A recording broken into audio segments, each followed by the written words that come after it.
พี่น้องเบาคิดเองก็แล้วมานำฟังเทศสวนาสวดมนต์เมื่อกลางคืนเนาะพี่น้องเลยอยู่นี่นะอยู่กับลูกกับหลานนี่แหละมาจะเปลี่ยนแล้วก็เพื่อนค่ะตาอยู่ไซ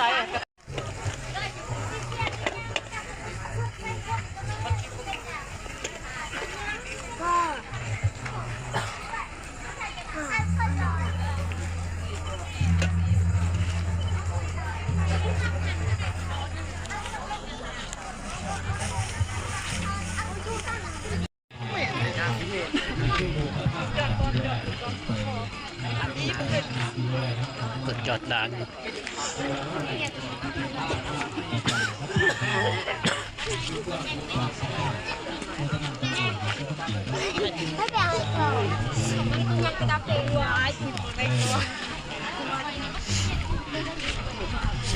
สุขสน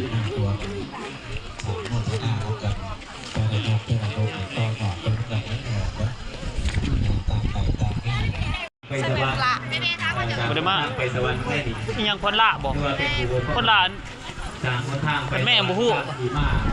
สาระเบลไม่ได้ที่นั่นมีปลาพวกเขาพี่น้องนะมื้อนี้ทึกว่าตัวพระอารามพระพุทธศาสนาต่อมาฟังเพลงใบยังอ่ะมาฟังเทศฟังธรรมในคำคืนสมโพธิพระเนาะ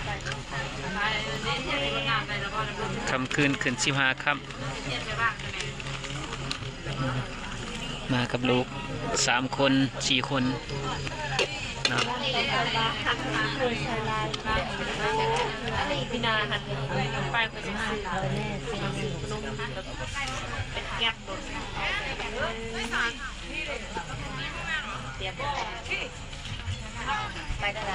ห้ามโตะเด้อ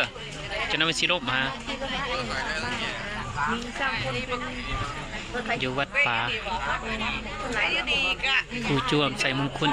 วรรณรามเนาะพี่น้องเอ้ยปีกายเท่านึงอยู่วัดบ้านพุ่นไซไปสมโพธิมาปีนี้เท่านึงอยู่วัดป่าครูจวม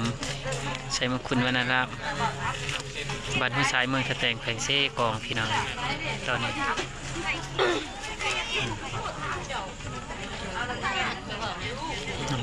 ได้คนขาเกี่ยมได้เก็บจิตเก็บใจได้ผลไม่ได้สอกน้ำก่อน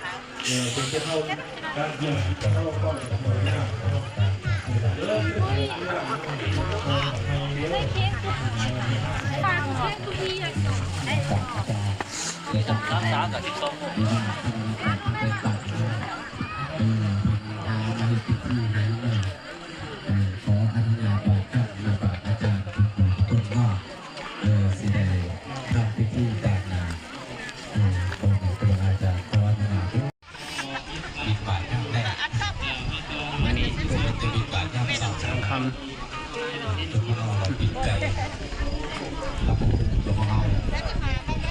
เขาก็มาเอาเป็นมัดอย่างเดียวไว้ดีกับใส่ไปน้องกัน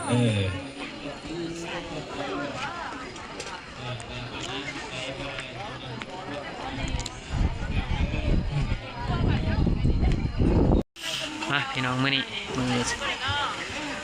แหม15 ค่ำเดือน3ขึ้น15 ค่ำเดือน3นะพี่น้องเนาะแล้วก็เกี่ยวกับกงกับสมโภชพระที่วัดป่าภูจวมใส่มงคลวรรณรามเนาะที่บ้านห้วยสายเมืองตะแตงไผ่สีกองเนาะพี่น้องเลยมาในค่ำคืนนี้คืนวันที่2 เดือน2 2026เนาะพี่น้องเลยเป็นคืนทำอิฐที่การสมโภชพระเดินในการสร้างวัดมา2 ปีเต็มเนาะแล้วก็สมโภชพระในค่ำคืนนี้คืน15 ค่ำเนาะพี่น้องเอ้ยแล้วก็มื้อนี้ที่ออกญาติโยมเพิ่นก็ลายเติบพี่น้องก็มา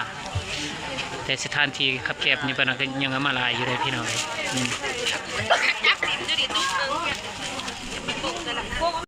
พี่น้องเบาคิดเองก็แล้วมานำฟังเทศสวนาส สวดมนต์เมื่อกลางคืนเนาะพี่น้องเลยอยู่นี่ จะปิ้งน้ำดี นะอยู่กับลูกกับหลานนี่แหละมาก จะปิ้งแล้วก็เกลือค่ะตาอยู่ไซส์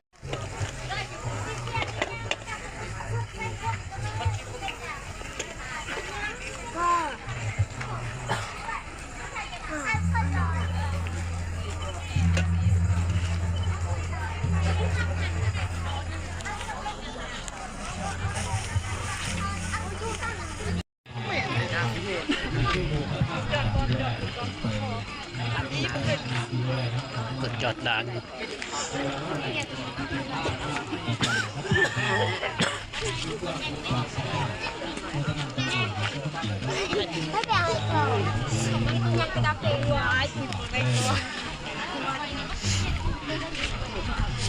สุขสน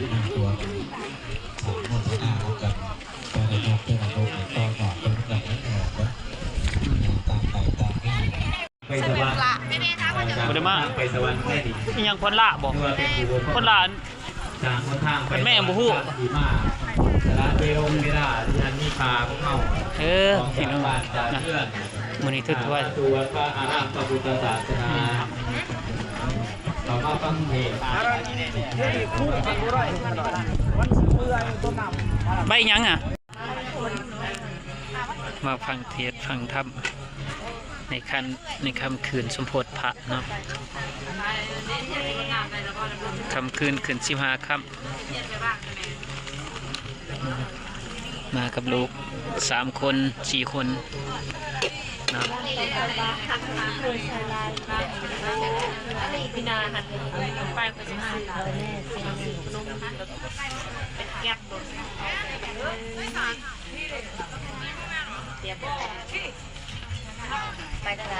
ห้ามโตะเด้อจะนำไปสิลบมาอยู่วัดป่าผู้จ้วมใส่มงคลวรรณรามเนาะพี่น้องเอ้ยปีกายเท่านึงอยู่วัดบ้านพุ่นไซไปสมโพธิมาปีนี้เท่านึงอยู่วัดป่าผู้จ้วมใส่มงคลวรรณรามบ้านพุ่นไซเมืองตะแตงแผงเซ่กองพี่น้องตอนนี้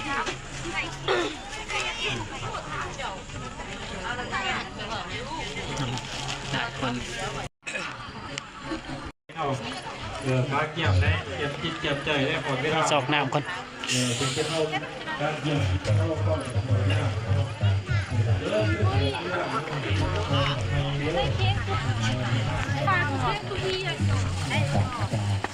รักษากับที่ส้ม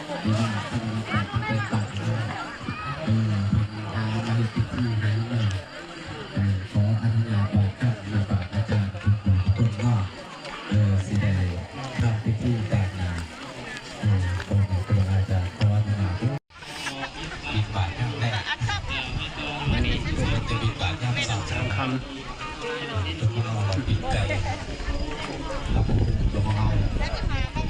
เขาก็พวกเราเป็นมันอย่างเดียวไว้ดีกับใส่ไปต้องกัน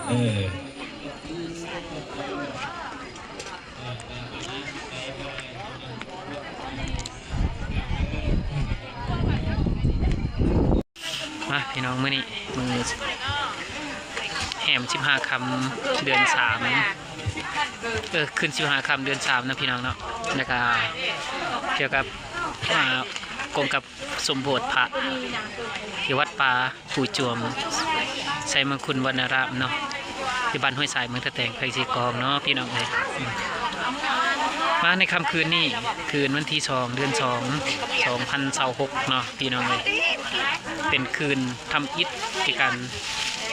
สมโพธิพระเดินในการสร้างวัดมา2 ปีเต็มเนาะแล้วก็สมโพธิพระในค่ำคืนนี้คืน15 ค่ำเนาะพี่น้องเอ้ยแล้วก็มื้อนี้ที่ออกญาติโยมเพิ่นก็หลายเติบพี่น้องก็มาแต่สถานที่คับแคบนี่เพิ่นก็ยังมาหลายอยู่เลยพี่น้องเอ้ย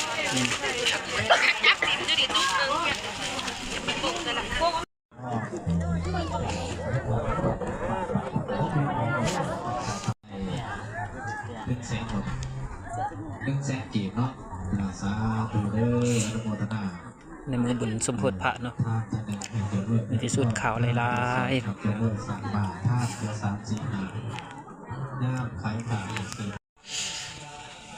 มาฟังเทศรอบที่11 โมงยังตอนนี้พี่น้องอยากมืดๆเนี่ยปอกกลางคืนเปลี่ยนแสงไฟ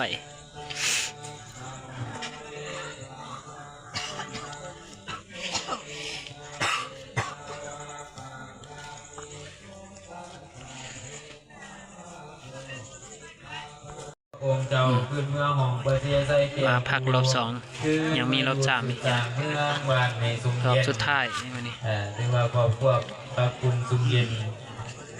อยู่เย็นเป็นสุขอยู่ดีมีแห้ง เป็นรอบ3รอบสังฆคุณวัน โม นี้ เจ็บโมเป็นเนาะ พี่น้อง สำหรับโยมพ่อโยมแม่เฮาสู่ส้นน้ำกันได้เนาะมือนี้เนาะมือสุดท้ายท้ายสุดเฮ็ดยากเติบได้เนาะและก็ติดตามมาด้วยศรัทธาของโยมแม่ออกคุณ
ตอนนี้6 โมงยังเลิกแล้วงานจะปวดขาเดี๋ยวตอนนี้ไม่กินข้าวเปียกกำลังกินข้าวเปียกกินเฟอกินมีพี่น้องเลย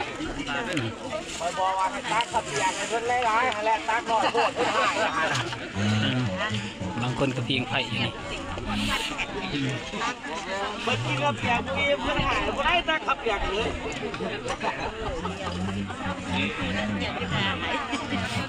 ว้าวยาวว้าว